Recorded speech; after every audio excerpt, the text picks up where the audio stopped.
আজকের আমার ভিডিও অপরাজিতা ফুল গাছের পরিচর্যা নিয়ে। যদি আপনাদের অপরাজিতা গাছ শুধু পাতায় ভরে যাচ্ছে, কোনো রকম কুঁড়ি আসছে না বা ফুল ফুটছে না, গাছ বেশ বড় হয়েছে, ঝোপালো হয়েছে, কিন্তু ফুলের সংখ্যা আস্তে আস্তে কমে যাচ্ছে। আগে অনেক কুঁড়ি আসতো, এখন কুঁড়ি একেবারেই আসছে না। দুটো একটা ফুল ফুটছে ঠিকই, কিন্তু গাছ ভরা কুঁড়ির দেখা একেবারেই দিচ্ছে না। কিংবা প্রচণ্ড গরমে অপরাজিতা ফুলের গাছগুলো ঝিমিয়ে পড়ছে। তো কী কারণে এগুলো হচ্ছে আমরা নিজেই অনেক সময় বুঝতে পারি না। আজকে আমার এই ভিডিও দেখে জানতে পারবেন কিভাবে এই জুন মাসে প্রচণ্ড গরমে এই রকম হারে অপরাজিতা গাছে ফুল ফোটাতে পারবেন। কী এমন খাবার ব্যবহার করলে গাছ রকেটের গতিতে বেড়ে উঠবে, গাছে আসবে অসংখ্য কুঁড়ি, ফুটবে গাছ ভরা ফুল। আজকে আমি আমার এই ভিডিওতে এমন একটা ম্যাজিক খাবার দেওয়ার কথা বলবো এবং এমন কিছু ছোট ছোট গুরুত্বপূর্ণ টিপস আছে যে টিপসগুলো ফলো করতে বলবো। সেই খাবার যদি আপনারা অপরাজিতা গাছের মাটিতে প্রয়োগ করতে পারেন এবং সেই ছোট্ট ছোট্ট টিপসগুলো যদি এই সময় আপনারা ফলো করতে পারেন, তাহলে আপনাদের অপরাজিতা গাছও আমার এই অপরাজিতা গাছের মতোই ঘন সবুজ থাকবে, গাছে থাকবে অসংখ্য ফুল। তো কী সেই খাবার, কী সেই টিপস জানতে গেলে ভিডিওটির সাথে থাকতে হবে। ভিডিওটা সম্পূর্ণ দেখবেন, ভালো লাগলে লাইক শেয়ার সাবস্ক্রাইব করে পাশে থাকার অনুরোধ রইল। নমস্কার বন্ধুরা, আমি সোনালি আর আপনারা দেখছেন সোনালিস গার্ডেন। বন্ধুরা, আপনারা অনেকে কমেন্ট করেন আসল কথা বলতে। আসল কথা মানে যে শুধু গাছের মাটিতে খাবার প্রয়োগ তা কিন্তু নয়। শুধু যে গাছের মাটিতে খাবার দিলেই গাছ ভরে ভরে ফুল দেবে এটা কিন্তু ভুল ধারণা। গাছে খাবার দেওয়ার পাশাপাশি বেশ কিছু পরিচর্যা আমাদের করার প্রয়োজন পড়ে। যেমন অপরাজিতা গাছ ফুল সানলাইটে রাখতে হবে, অর্থাৎ অপরাজিতা গাছ ফুল সানলাইট ভালোবাসে। কেননা রোদ না পেলে এই গাছের গ্রোথ সুন্দর হবে না, গাছ ভরা ফুল পাওয়া যাবে না। তবে অতিরিক্ত রৌদ্রে একেবারেই রাখবেন না। আপনারা অপরাজিতা গাছগুলোকে এমন জায়গায় রাখুন যেখানে ভালো রকমের রোদ পায়। যদি দেখেন অতিরিক্ত চড়া রৌদ্রে গাছ ঝিমিয়ে পড়ছে, পাতা হলুদ হয়ে ঝরে যাচ্ছে, কুঁড়িগুলো শুকিয়ে যাচ্ছে, তাহলে দুপুরের কড়া রোদ থেকে গাছগুলোকে বাঁচিয়ে রাখতে হবে। তো এই জন্য আপনারা বড় কোনো গাছের নিচে রাখতে পারেন, কিংবা সেমি শেডে রাখতে পারেন, কিংবা সুতির কাপড় টাঙিয়ে দিতে পারেন। অপরাজিতা গাছের জন্য এই ব্যবস্থাগুলো করতে পারলেই অপরাজিতা গাছ সুস্থ, সবুজ, সতেজ থাকবে। তা না হলে গাছের পাতা ফ্যাকাশে বর্ণের হয়ে যেতে পারে, গাছে কুঁড়ি এলেও সেই কুঁড়িগুলো ঝরে যেতে পারে। এছাড়াও অপরাজিতা গাছের মধ্যে বিভিন্ন সমস্যা দেখা দেবে। 2 নাম্বার যে টিপস আপনাদের ফলো করতে হবে তা হলো এই প্রচণ্ড গরমে যাতে অপরাজিতা গাছের মাটি অতিরিক্ত শুকিয়ে না যায় সেদিকে আপনাদের খেয়াল রাখতে হবে। এই প্রচণ্ড গরমে অপরাজিতা গাছের মাটি যদি একেবারে খটখটে শুকিয়ে যায়, তাহলে গাছের পাতা এবং কুঁড়িগুলো এইরকম হলুদ হয়ে ঝরে পড়বে। আমাদের খেয়াল রাখতে হবে এই প্রচণ্ড গরমে অপরাজিতা গাছের মাটি অতিরিক্ত শুকিয়ে যাতে না যায়, সেই জন্য আপনাদের অপরাজিতা গাছের মাটিতে সকালে এবং সন্ধ্যের সময় অর্থাৎ দুবেলা জল দিতে হবে। যখনই আপনারা গাছের মাটিতে জল দেবেন, টব ভর্তি করে জল দেবেন, যেন টবের ড্রেনেজ হোল দিয়ে অতিরিক্ত জল বাইরে বেরিয়ে যায়।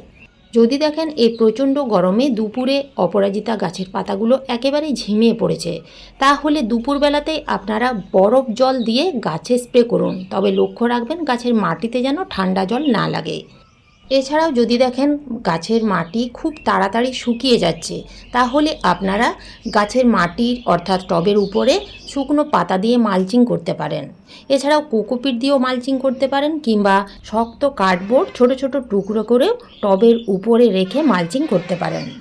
অপরাজিতা গাছ খুব কম সময়ের মধ্যে ঝোপালো করতে গেলে বা প্রচুর পরিমাণে কুঁড়ি আনতে গেলে অপরাজিতা গাছের ডালগুলো অর্থাৎ গাছের ডালের মাথাগুলো একটু করে পিঞ্চিং করতে হবে। এই সময় আপনারা হার্ড প্রুনিং করবেন না, সফট প্রুনিং করুন। এছাড়াও যদি গাছের মধ্যে শুকনো ডাল থাকে তাহলে সেগুলো কেটে ফেলে দিতে হবে। যদি দেখেন গাছের মধ্যে শুকনো ফুল অর্থাৎ আগের দিনে যে ফুলগুলো গাছের মধ্যে থেকে যায়, সেই শুকনো ফুলগুলো কিন্তু গাছের মধ্যে রেখে দিলে হবে না। সেই শুকনো ফুল থেকে বীজ তৈরি হবে। গাছের মধ্যে বীজ তৈরি হতে দেওয়া যাবে না, কেননা সমস্ত এনার্জি তাতেই নষ্ট হয়ে যাবে এবং গাছে ফুল ফোটা প্রায় বন্ধ হয়ে যাবে। তাই গাছের মধ্যে শুকনো ফুল থাকলে সেই ফুলগুলো প্রত্যেক দিন তুলে ফেলে দিতে হবে। গাছের মাটিতে যদি আগাছা থাকে তাহলে সেগুলো তুলে ফেলে দিতে হবে। গাছের মাটিতে যদি আগাছায় ভরে যায় তাহলে আপনি আপনার গাছের মাটিতে যা কিছুই খাবার দিন না কেন, গাছের গ্রোথ সুন্দর হবে না, গাছে কুড়ি আসবে না। কেননা সেই আগাছাগুলোই বেশিরভাগ পুষ্টি শোষণ করে নেবে এবং গাছ আস্তে আস্তে দুর্বল হয়ে যাবে। তাই আগাছা দেখলেই সেই আগাছাগুলো তুলে ফেলে দেবেন। এছাড়াও 10 থেকে 12 দিন অন্তর গাছের মাটি আলগা করে খুশে নিতে হবে। আমরা গাছের মাটিতে প্রত্যেক দিন দুবেলা জল দিচ্ছি, যার ফলে মাটির উপরিভাগ কিন্তু শক্ত হয়ে যায়। এর ফলে মাটির ভেতরে খুব ভালোভাবে আলো বাতাস চলাচল করতে পারে না, যার ফলে গাছের শিকড় খুব ভালোভাবে ছড়াতে পারে না। গাছের শিকড় যদি ঠিকমতো ছড়াতে না পারে তাহলে গাছের বৃদ্ধি ভালো হবে না। গাছের বৃদ্ধি যদি ঠিকমতো না হয় তাহলে গাছে কুঁড়িও আসবে না, ফুল ফুটবে না। এখন জেনে নেওয়া যাক এই সময় অর্থাৎ এই প্রচণ্ড গরমে আপনারা আপনাদের অপরাজিতা গাছের মাটিতে কি খাবার প্রয়োগ করবেন। এই প্রচণ্ড গরমে গাছের মাটিতে ভারী খাবার একেবারেই দেওয়া উচিত নয়।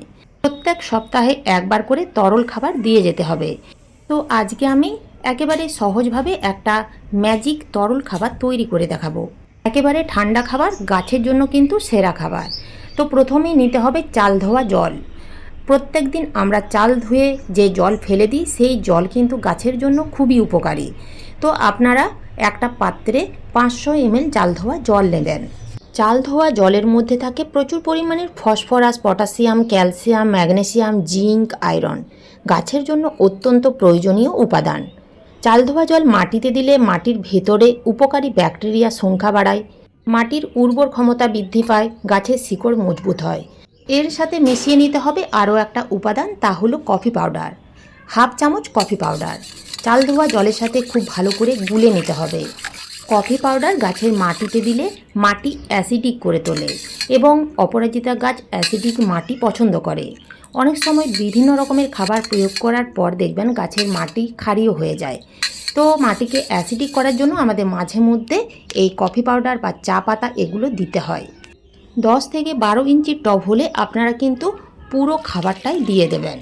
গাছের সাইজ যদি ছোট হয় বা ছোট পটে থাকে তাহলে পরিমাণ কমিয়ে দেবেন। এই খাবার আপনারা মাসে 2 বার দেবেন 15 দিন অন্তর। এই খাবার যখনই আপনারা গাছের মাটিতে প্রয়োগ করবেন বিকেলে বা সন্ধ্যের সময় গাছের মাটিতে প্রয়োগ করবেন। দুপুরে রোদ্রে কখনোই এই খাবার গাছের মাটিতে দেবেন না, বা 2-3 দিন তৈরি করেও রেখে দেবেন না। যেদিন তৈরি করবেন সেই দিনই আপনারা এই তরল খাবার গাছের মাটিতে দেবেন। এই ম্যাজিক তরল সার গাছের মাটিতে 1 থেকে 2 বার দেওয়ার পরেই দেখবেন গাছে অসংখ্য পাতা ছাড়তে শুরু করবে এবং তার সাথে আসবে গাছ ভরা কুঁড়ি। এছাড়াও সবথেকে বড় কথা, এই প্রচণ্ড গরমে গাছগুলোকে স্ট্রেস থেকে বাঁচিয়ে রাখবে। গাছের পাতা কখনোই ঝিমিয়ে যাবে না। এই তরল খাবার যদি আপনারা প্রত্যেক মাসে 2 বার করে দিয়ে যেতে পারেন তাহলে আপনারা হাতে নাতে প্রমাণ দেখতে পাবেন। তো আজ এই পর্যন্তই, ফিরে আসবো অন্য কোনো নতুন ভিডিও নিয়ে। আপনারা সবাই ভালো থাকবেন, ধন্যবাদ।